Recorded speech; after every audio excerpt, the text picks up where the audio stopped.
In this picture, you have liberals, conservatives, atheists, Muslims, Christians, English and French.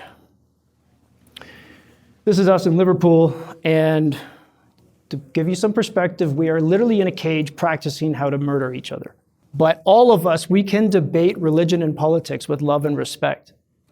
If you take 6 people from the same background and you put them in a digital environment, things escalate drastically. Very divisive. Because as humans, we have evolved to neurally regulate emotions in close proximity. Proximity is our most powerful tool for emotion regulation. Proximity also enables deep bonding. When you compare the level or the depth of bonds in remote work versus positive proximity as opposed to negative or toxic proximity, when you compare the bonds in remote work life have the shelf life of an avocado compared to the bonds that are built in close proximity. I mean, I don't think anybody could raise their kids over Zoom and have the same impact. It's not even comparable. I don't normally like getting into the neuroscience and using technical terms because I start to lose people and they all get on their phones.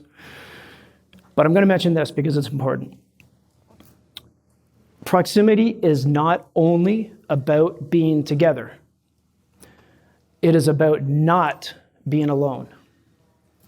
And there's a huge difference because there is a peptide called tachykinin that increases aggression. If we got a lot of work and we know that a lot of our team members are going to be going into hyperfocus where they are going to isolate over a period of time, as leaders, tachy makes you wacky. We pay attention to them to make sure that no one is isolating for too long. And for everybody working in a remote environment, you'll start to see signs of excessive tachykinin.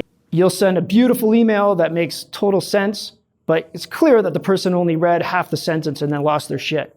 You'll see like during COVID, all the people just getting angry, all the divisive conversations online. I wish that there was someone doing a study or measuring tachykinin levels during the isolation of COVID, because it would be amazing to see if there was a consistent increase in tachykinin over the population. So remember, positive proximity is not just about being together, it's about not being alone. Positive proximity also enables behavioral awareness. This is when you know each other so well that you can predict each other's behavior. This is what parents have with their children. This is what close teammates have on any tight sports team. In remote environments, there is probably only one manager that is having consistent and repetitious interactions with them, but they're not interactions. They're digital transactions over a digital platform. You don't build deep behavioral awareness in remote environments. This is Anita Alvarez, passed out, national team, synchronized swimmer. She was in a solo presentation, and she passed out underwater. One guess who that is that jumped in and saved her. Her coach. Entire audience was watching. Nobody knew anything was happening, but the coach did because, the coach knew the routine. That's behavioral awareness. When you're on a positive proximity team, you have dozens of eyeballs around you from people who care. Positive proximity instead of a positive meaning not toxic. Positive proximity does take a lot of work, but it is important. But the most important part about it is that you are surrounded by people who care. So even if you got that tough guy face on and you're just struggling through and you're really resilient, people who know you will see that you're struggling and they'll step in and help. And this is key to constantly improving mental fitness. When the world transitioned into remote and hybrid work, these became initiatives. Initiatives that take an exceptional amount of work just to have a nominal impact. In positive proximity environments, these are results of human interaction. Huge difference. In remote environments, you have to put an exceptional amount of effort to make these things work well. And even when you do, they are still vulnerable to the points of failure, getting abused. In positive proximity environments, they're just the results of human interaction. One more example. To all the introverts out there who don't like to interact, your presence alone matters, I promise you.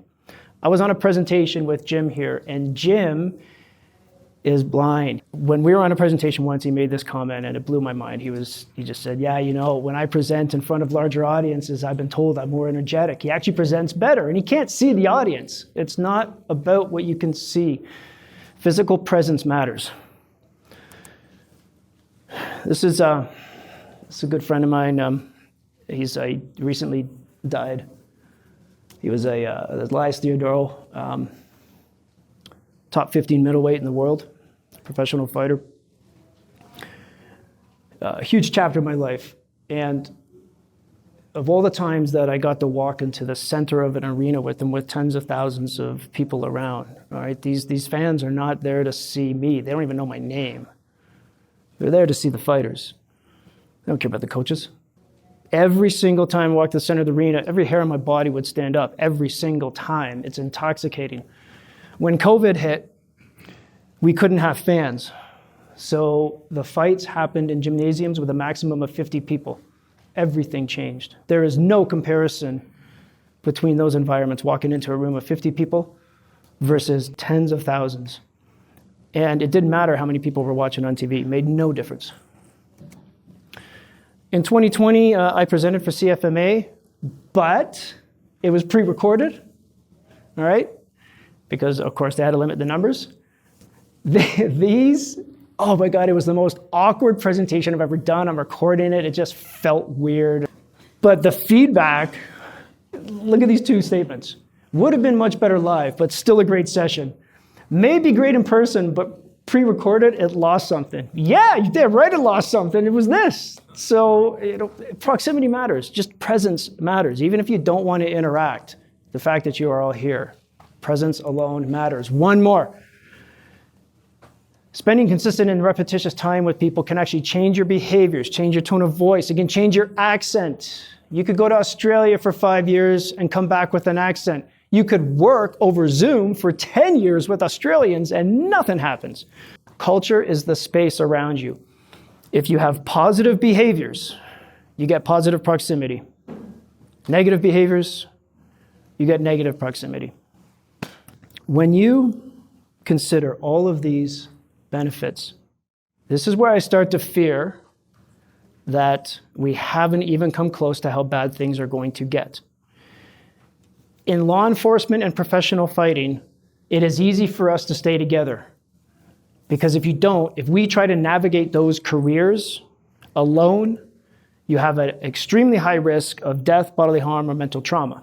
You can't do it solo. But in business, you don't have those threats to life, serious bodily harm, or mental trauma. So what happens in business is the consequences of remote work sneak up on you. You don't see them coming until it's too late. So that is why I predict, unfortunately, that remote work is going to be directly tied one day to catastrophic levels of depression, anxiety, and even suicide.